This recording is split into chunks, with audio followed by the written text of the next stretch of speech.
Aujourd'hui, on va passer une très bonne journée. Une journée en compagnie d'un V10 de 5 litres 2 et 610 chevaux.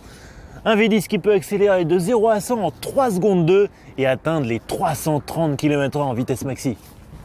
Et le plus beau, c'est qu'autour de ce V10, on a une toute nouvelle Audi R8, la dernière génération, avec une coque en aluminium et carbone pour toujours plus de légèreté et un style revu de fond en comble. Après 8 ans de carrière et 27 000 exemplaires vendus dans le monde, l'Audi R8 revient dans cette deuxième génération. Côté look, elle affiche toujours une allure de supercar. Mais si la R8 reste reconnaissable immédiatement, son style évolue dans le détail. Les lignes sont plus tendues, les angles plus marqués et les volumes plus abrupts. Les fameuses side blades sur les flancs sont désormais en deux parties et non plus d'un seul tenant, comme sur l'ancien modèle. À l'arrière, la version Plus reçoit un aileron fixe en carbone pour un meilleur appui aérodynamique. À l'avant, la calandre single frame redessinée est encadrée par des optiques à LED. Les plus technophiles pourront opter pour des phares laser très puissants mais facturés près de 4 000 €. Bon allez, c'est bon, je vais continuer à pêcher. Dans l'habitacle, la R8 évolue plus qu'elle ne change véritablement. La planche de bord reprend ainsi ce qu'Audi baptise le monoposto, à savoir cette arche enlaçant le poste de conduite. La présentation respire toujours le sérieux, mais la technologie embarquée fait un bond en avant, avec notamment l'apparition de l'instrumentation sur écran à cristaux liquides apparue sur le TT. Et la technologie, elle est partout, même sur le volant, puisqu'on a ici un bouton pour choisir les modes du Drive Select, et ici un autre bouton pour choisir entre les modes sport, suivant qu'on est sur le sec, sur la pluie ou sur la neige. Et alors ici, il y a un bouton rouge, par contre, lui, je sais pas à quoi il sert, mais on va voir. Il n'y a plus à poisson, là, les mecs. Je crois qu'on dérange, hein. On va peut-être y aller.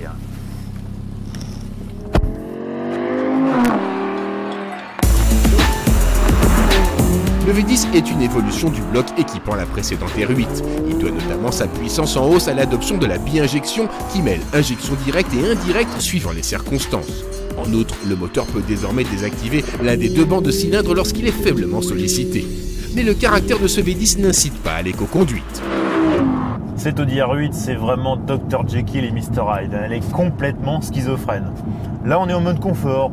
Le moteur se fait silencieux, les bruits de roulement sont inexistants, les suspensions sont moelleuses. Franchement, là, je pourrais traverser la France sans aucune fatigue. Mais il suffit juste d'appuyer sur un bouton pour révéler la vraie bête qui sommeille en elle. Démonstration? D'un seul coup, c'est comme si elle devenait une furie. Elle devient folle. Le V10 hurle. La boîte de vitesse vous envoie les changements de rapport dans la figure comme des gifles. Franchement, je pense pas qu'on puisse se lasser d'une voiture pareille. Bien énervée, la R8 bondit de 0 à 100 km/h en 3 secondes 2 et de 0 à 200 km/h en 9 secondes 9, laissant ses passagers sous le choc. Et si l'on pourra regretter la boîte manuelle qui n'est plus disponible, avec le fameux clic-clac de son levier de vitesse, on sera impressionné par la rapidité de la S-Tronic à double embrayage. Et tout ceci n'est rien à côté de l'efficacité du châssis. Plus légère et dotée d'une transmission intégrale revue, la nouvelle R8 hausse encore la barre par rapport à sa devancière. Sur le sec, le grip est monstrueux et l'adhérence tout simplement impossible à prendre en défaut. Mais c'est encore sur route mouillée que la R8 épate le plus. Ça, je peux vous dire, l'Audi R8, elle n'a pas peur de la pluie, grâce à sa transmission intégrale.